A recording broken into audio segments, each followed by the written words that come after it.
Maladevi. I'm a mother of two and I live in Los Angeles, California.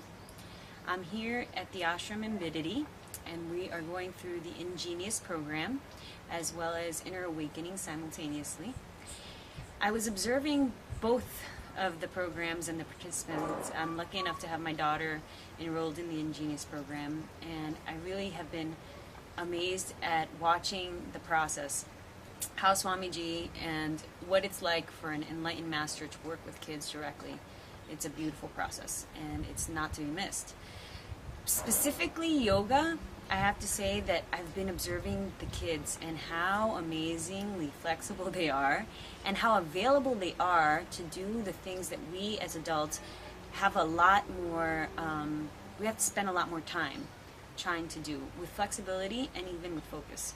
So two things that I think that specifically with the yoga, they have absolutely no space to create a lot of the engrams, or we'll say the conditionings. So they're available to do more with their body than we are. They don't give themselves limitations. And that, I think, actually teaches them in life how limitless it is. That's one thing that I hope that my daughter can take with her, and I'm sure that she will. Also, I think that the health benefits that we get from yoga have to be, multifold with the kids, because they're at a place where they're so healthy to begin with. So whatever is happening within their body during the yoga process is just keeping them healthy. So keeping that health there, the vibrancy of life, and taking that with you through the yoga practice throughout your life, I think is a beautiful benefit. From the older kids, I can see they are so flexible.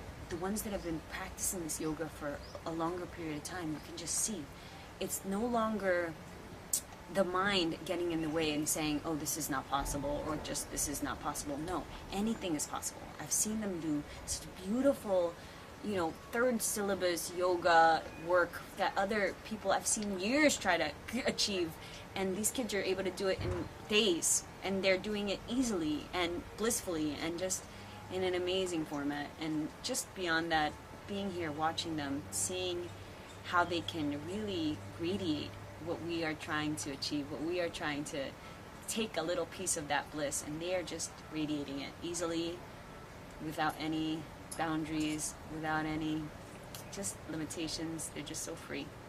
So I'm enjoying it. I'm hoping that we can share this with the world. It should be something shared, and Swamiji is here to bring that to us. So, Nithyananda. Beautiful. So Ma, I also want to ask you, other than yoga, since you are the parents and your daughter is taking the course, have you seen any changes in on your daughter so far? I'm going to give just one little example that sticks out in my head as I was telling my husband the story.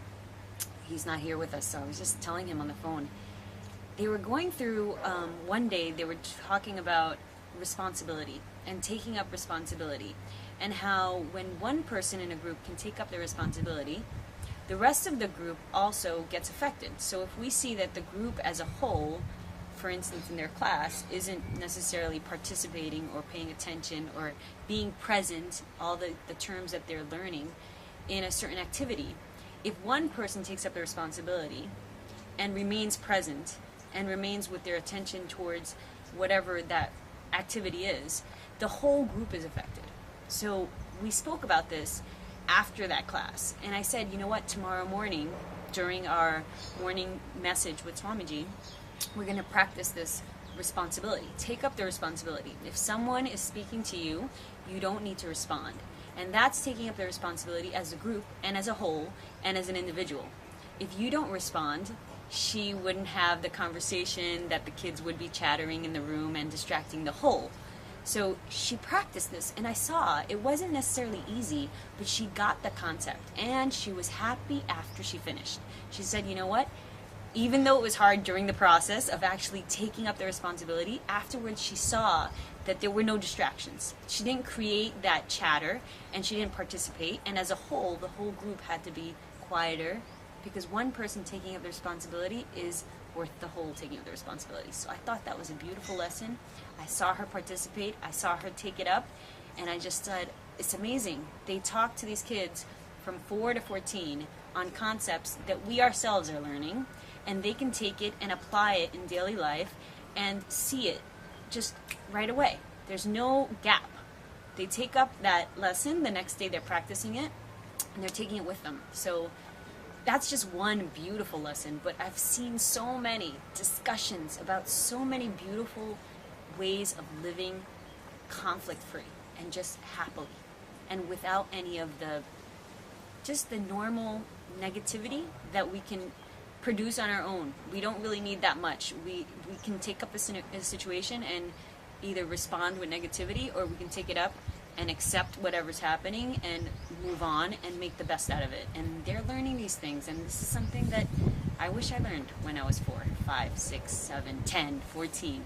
You know, this was a lesson that it could have saved me many years, and it's just a simple one. And taking it up here in a space where they can practice it in a group with the environment provided here, it's magic. It's just perfect. Swamiji has given us the incubator. Just drop them in, and that's it. That's it. It's just that easy. So I'm excited to have her share this also at home, you know? Share it with me and her friends. Beautiful. Thank you so much, Nithyananda. Nithyananda.